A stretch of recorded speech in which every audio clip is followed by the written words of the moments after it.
ರಾಜನಾಥ್ ಸಿಂಗ್ ರಕ್ಷಣಾ ಸಚಿವ Rajnath Singh high voltage ಸಭೆ ನಡೆಸಿದ್ದಾರೆ. 3 ಸೇನಾ ಮುಖ್ಯಸ್ಥರುಗಳ ಜೊತೆ ಮಹತ್ವದ ಸಭೆ ನಡೆಸಿದ್ದಾರೆ. ಭೂಸೇನೆ, ವಾಯುಸೇನೆ, ನೌಕಾಸೇನೆಯ ಮುಖ್ಯಸ್ಥರುಗಳು ಇದರಲ್ಲಿ ಭಾಗಿಯಾಗಿದ್ದಾರೆ. ಹಾಗೆಯೇ ನ್ಯಾಷನಲ್ ಸೆಕ್ಯೂರಿಟಿ ಅಡ್ವೈಸರ್ ಅಜಿತ್ ಡೋವಲ್ ಜೊತೆ ಕೂಡ ಗಂಭೀರ ಚರ್ಚೆಯನ್ನ ನಡೆಸಿದ್ದಾರೆ. ಕಾಶ್ಮೀರದಲ್ಲಿ ಭದ್ರತೆಯ ಕುರಿತಾಗಿ ಮಹತ್ವದ ಮೀಟಿಂಗ್ ಇದಾಗಿದೆ.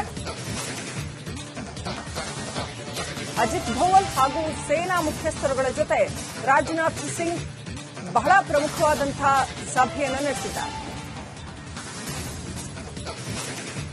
ಅಥವಾ ಭದ್ರತೆಯ ಆಯಾಮಗಳನ್ನ ಮೋಸ್ಟ್ಲಿ ರಿವೈವ್ ಮಾಡೋ ಸಾಧ್ಯತೆಗಳಿದೆ ಅಂತ ಅನ್ಸುತ್ತೆ. ಡೆಫಿನೆಟ್ಲಿ ರೀಸ್ಟ್ರಾಟಜೈಸ್ ಮಾಡೋ ಅಂತ ಸಾಧ್ಯತೆ ಇದೆ ಅಂತ ಅನ್ಸುತ್ತೆ. ಈಗ ನೋಡಿದ್ರೆ ಇವತ್ತು ಸಾಯಂಕಾಲದಷ್ಟೊತ್ತಿಗೆ ಇನ್ನಷ್ಟು ಅಪ್ಡೇಟ್ ಸಿಗಬಹುದು.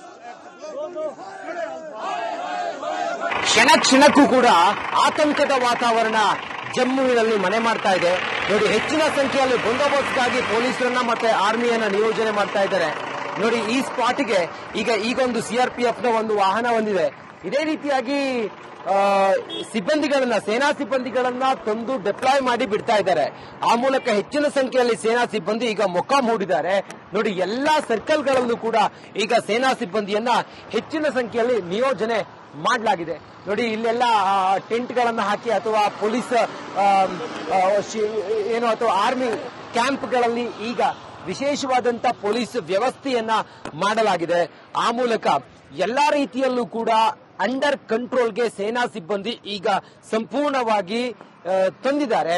ಆ ಮೂಲಕ ಎಲ್ಲವನ್ನು ಕೂಡ ಬಹಳ ವ್ಯವಸ್ಥಿತವಾಗಿ ನಿಭಾಯಿಸ್ತಾ ಇದ್ದಾರೆ.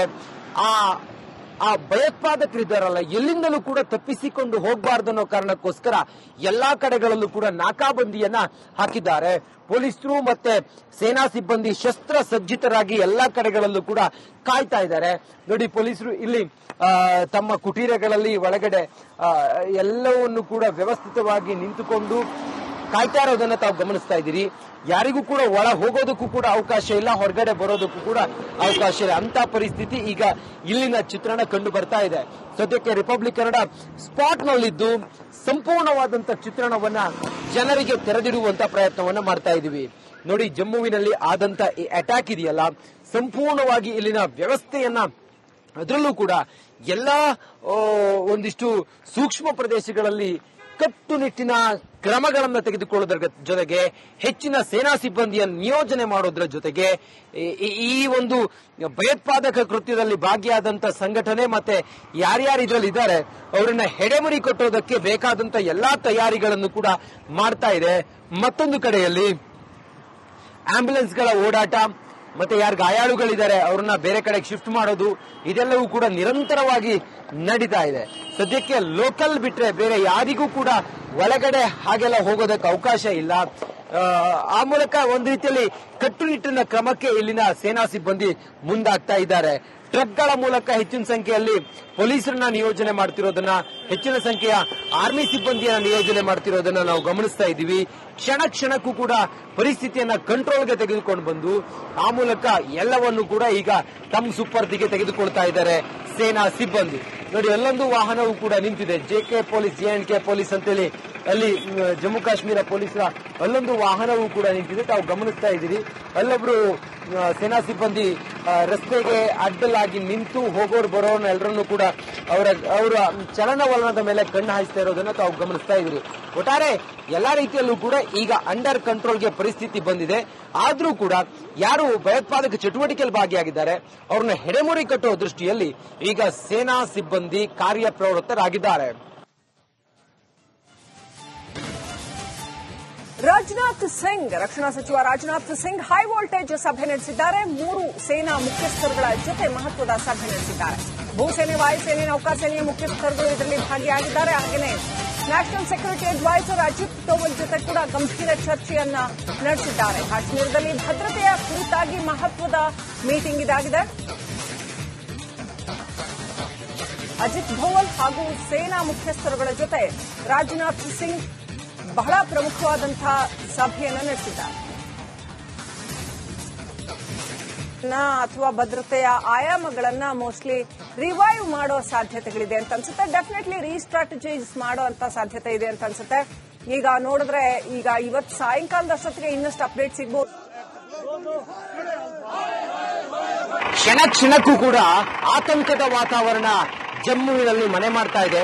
ನೋಡಿ, ಹೆಚ್ಚಿನ ಸಂಖ್ಯೆಯಲ್ಲಿ ಬಂದೋಬಸ್ತ್ಗಾಗಿ ಪೊಲೀಸರನ್ನ ಮತ್ತೆ ಆರ್ಮಿಯನ್ನ ನಿಯೋಜನೆ ಮಾಡ್ತಾ ಇದ್ದಾರೆ. ನೋಡಿ, ಈ ಸ್ಪಾಟ್ಗೆ ಈಗೊಂದು ಸಿಆರ್ಪಿಎಫ್ ನ ಒಂದು ವಾಹನ ಬಂದಿದೆ. ಇದೇ ರೀತಿಯಾಗಿ ಸೇನಾ ಸಿಬ್ಬಂದಿಗಳನ್ನ ತಂದು ಡಿಪ್ಲಾಯ್ ಮಾಡಿ ಬಿಡ್ತಾ ಇದ್ದಾರೆ. ಆ ಮೂಲಕ ಹೆಚ್ಚಿನ ಸಂಖ್ಯೆಯಲ್ಲಿ ಸೇನಾ ಸಿಬ್ಬಂದಿ ಈಗ ಮೊಕ್ಕ ಮೂಡಿದ್ದಾರೆ.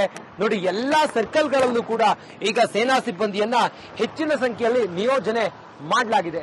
ನೋಡಿ, ಇಲ್ಲೆಲ್ಲ ಟೆಂಟ್ ಗಳನ್ನ ಹಾಕಿ ಅಥವಾ ಪೊಲೀಸ್ ಅಥವಾ ಆರ್ಮಿ ಕ್ಯಾಂಪ್ಗಳಲ್ಲಿ ಈಗ ವಿಶೇಷವಾದಂತ ಪೊಲೀಸ್ ವ್ಯವಸ್ಥೆಯನ್ನ ಮಾಡಲಾಗಿದೆ. ಆ ಮೂಲಕ ಎಲ್ಲಾ ರೀತಿಯಲ್ಲೂ ಕೂಡ ಅಂಡರ್ ಕಂಟ್ರೋಲ್ಗೆ ಸೇನಾ ಸಿಬ್ಬಂದಿ ಈಗ ಸಂಪೂರ್ಣವಾಗಿ ತಂದಿದ್ದಾರೆ. ಆ ಮೂಲಕ ಎಲ್ಲವನ್ನು ಕೂಡ ಬಹಳ ವ್ಯವಸ್ಥಿತವಾಗಿ ನಿಭಾಯಿಸ್ತಾ ಇದ್ದಾರೆ. ಆ ಭಯೋತ್ಪಾದಕರಿದ್ದಾರಲ್ಲ, ಎಲ್ಲಿಂದಲೂ ಕೂಡ ತಪ್ಪಿಸಿಕೊಂಡು ಹೋಗಬಾರ್ದು ಅನ್ನೋ ಕಾರಣಕ್ಕೋಸ್ಕರ ಎಲ್ಲಾ ಕಡೆಗಳಲ್ಲೂ ಕೂಡ ನಾಕಾಬಂದಿಯನ್ನ ಹಾಕಿದ್ದಾರೆ. ಪೊಲೀಸರು ಮತ್ತೆ ಸೇನಾ ಸಿಬ್ಬಂದಿ ಶಸ್ತ್ರ ಸಜ್ಜಿತರಾಗಿ ಎಲ್ಲಾ ಕಡೆಗಳಲ್ಲೂ ಕೂಡ ಕಾಯ್ತಾ ಇದ್ದಾರೆ. ನೋಡಿ, ಪೊಲೀಸರು ಇಲ್ಲಿ ತಮ್ಮ ಕುಟೀರಗಳಲ್ಲಿ ಒಳಗಡೆ ಎಲ್ಲವನ್ನು ಕೂಡ ವ್ಯವಸ್ಥಿತವಾಗಿ ನಿಂತುಕೊಂಡು ಕಾಯ್ತಾ ಇರೋದನ್ನ ತಾವು ಗಮನಿಸ್ತಾ ಇದ್ದೀರಿ. ಯಾರಿಗೂ ಕೂಡ ಒಳ ಹೋಗೋದಕ್ಕೂ ಕೂಡ ಅವಕಾಶ ಇಲ್ಲ, ಹೊರಗಡೆ ಬರೋದಕ್ಕೂ ಕೂಡ ಅವಕಾಶ ಇಲ್ಲ. ಅಂತ ಪರಿಸ್ಥಿತಿ ಈಗ ಇಲ್ಲಿನ ಚಿತ್ರಣ ಕಂಡು ಬರ್ತಾ ಇದೆ. ಸದ್ಯಕ್ಕೆ ರಿಪಬ್ಲಿಕ್ ಕನ್ನಡ ಸ್ಪಾಟ್ ನಲ್ಲಿದ್ದು ಸಂಪೂರ್ಣವಾದಂತ ಚಿತ್ರಣವನ್ನ ಜನರಿಗೆ ತೆರೆದಿಡುವಂತ ಪ್ರಯತ್ನವನ್ನ ಮಾಡ್ತಾ ಇದೀವಿ. ನೋಡಿ, ಜಮ್ಮುವಿನಲ್ಲಿ ಆದಂತ ಈ ಅಟ್ಯಾಕ್ ಇದೆಯಲ್ಲ, ಸಂಪೂರ್ಣವಾಗಿ ಇಲ್ಲಿನ ವ್ಯವಸ್ಥೆಯನ್ನ, ಅದರಲ್ಲೂ ಕೂಡ ಎಲ್ಲಾ ಒಂದಿಷ್ಟು ಸೂಕ್ಷ್ಮ ಪ್ರದೇಶಗಳಲ್ಲಿ ಕಟ್ಟುನಿಟ್ಟಿನ ಕ್ರಮಗಳನ್ನು ತೆಗೆದುಕೊಳ್ಳೋದ್ರ ಜೊತೆಗೆ ಹೆಚ್ಚಿನ ಸೇನಾ ಸಿಬ್ಬಂದಿಯ ನಿಯೋಜನೆ ಮಾಡೋದ್ರ ಜೊತೆಗೆ ಈ ಒಂದು ಭಯೋತ್ಪಾದಕ ಕೃತ್ಯದಲ್ಲಿ ಭಾಗಿಯಾದಂತ ಸಂಘಟನೆ ಮತ್ತೆ ಯಾರ್ಯಾರು ಇದರಲ್ಲಿ ಇದ್ದಾರೆ ಅವರನ್ನ ಹೆಡೆಮುರಿ ಕಟ್ಟೋದಕ್ಕೆ ಬೇಕಾದಂತ ಎಲ್ಲಾ ತಯಾರಿಗಳನ್ನು ಕೂಡ ಮಾಡ್ತಾ ಇದೆ. ಮತ್ತೊಂದು ಕಡೆಯಲ್ಲಿ ಆಂಬ್ಯುಲೆನ್ಸ್ಗಳ ಓಡಾಟ ಮತ್ತೆ ಯಾರು ಗಾಯಾಳುಗಳಿದ್ದಾರೆ ಅವ್ರನ್ನ ಬೇರೆ ಕಡೆಗೆ ಶಿಫ್ಟ್ ಮಾಡೋದು, ಇದೆಲ್ಲವೂ ಕೂಡ ನಿರಂತರವಾಗಿ ನಡೀತಾ ಇದೆ. ಸದ್ಯಕ್ಕೆ ಲೋಕಲ್ ಬಿಟ್ರೆ ಬೇರೆ ಯಾರಿಗೂ ಕೂಡ ಒಳಗಡೆ ಹಾಗೆಲ್ಲ ಹೋಗೋದಕ್ಕೆ ಅವಕಾಶ ಇಲ್ಲ. ಆ ಮೂಲಕ ಒಂದು ರೀತಿಯಲ್ಲಿ ಕಟ್ಟುನಿಟ್ಟಿನ ಕ್ರಮಕ್ಕೆ ಇಲ್ಲಿನ ಸೇನಾ ಸಿಬ್ಬಂದಿ ಮುಂದಾಗ್ತಾ ಇದ್ದಾರೆ. ಟ್ರಕ್ಗಳ ಮೂಲಕ ಹೆಚ್ಚಿನ ಸಂಖ್ಯೆಯಲ್ಲಿ ಪೊಲೀಸರನ್ನ ನಿಯೋಜನೆ ಮಾಡ್ತಿರೋದನ್ನ, ಹೆಚ್ಚಿನ ಸಂಖ್ಯೆಯ ಆರ್ಮಿ ಸಿಬ್ಬಂದಿಯನ್ನ ನಿಯೋಜನೆ ಮಾಡ್ತಿರೋದನ್ನ ನಾವು ಗಮನಿಸ್ತಾ ಇದ್ದೀವಿ. ಕ್ಷಣ ಕ್ಷಣಕ್ಕೂ ಕೂಡ ಪರಿಸ್ಥಿತಿಯನ್ನ ಕಂಟ್ರೋಲ್ಗೆ ತೆಗೆದುಕೊಂಡು ಬಂದು ಆ ಮೂಲಕ ಎಲ್ಲವನ್ನು ಕೂಡ ಈಗ ತಮ್ಮ ಸುಪರ್ದಿಗೆ ತೆಗೆದುಕೊಳ್ತಾ ಇದ್ದಾರೆ ಸೇನಾ ಸಿಬ್ಬಂದಿ. ನೋಡಿ, ಅಲ್ಲೊಂದು ವಾಹನವೂ ಕೂಡ ನಿಂತಿದೆ, ಜೆಕೆ ಪೊಲೀಸ್, JNK ಪೊಲೀಸ್ ಅಂತೇಳಿ ಅಲ್ಲಿ ಜಮ್ಮು ಕಾಶ್ಮೀರ ಪೊಲೀಸರ ಅಲ್ಲೊಂದು ವಾಹನವೂ ಕೂಡ ನಿಂತಿದೆ, ತಾವು ಗಮನಿಸ್ತಾ ಇದ್ದೀರಿ. ಅಲ್ಲೊಬ್ರು ಸೇನಾ ಸಿಬ್ಬಂದಿ ರಸ್ತೆಗೆ ಅಡ್ಡಲಾಗಿ ನಿಂತು ಹೋಗೋರು ಬರೋರ್ನ ಎಲ್ಲರನ್ನೂ ಕೂಡ ಅವರ ಚಲನವಲನದ ಮೇಲೆ ಕಣ್ಣು ಹಾಯಿಸ್ತಾ ಇರೋದನ್ನ ತಾವು ಗಮನಿಸ್ತಾ ಇದ್ದೀರಿ. ಒಟ್ಟಾರೆ ಎಲ್ಲಾ ರೀತಿಯಲ್ಲೂ ಕೂಡ ಈಗ ಅಂಡರ್ ಕಂಟ್ರೋಲ್ಗೆ ಪರಿಸ್ಥಿತಿ ಬಂದಿದೆ. ಆದ್ರೂ ಕೂಡ ಯಾರು ಭಯೋತ್ಪಾದಕ ಚಟುವಟಿಕೆಯಲ್ಲಿ ಭಾಗಿಯಾಗಿದ್ದಾರೆ ಅವ್ರನ್ನ ಹೆಡೆಮುರಿ ಕಟ್ಟುವ ದೃಷ್ಟಿಯಲ್ಲಿ ಈಗ ಸೇನಾ ಸಿಬ್ಬಂದಿ ಕಾರ್ಯಪ್ರವೃತ್ತರಾಗಿದ್ದಾರೆ.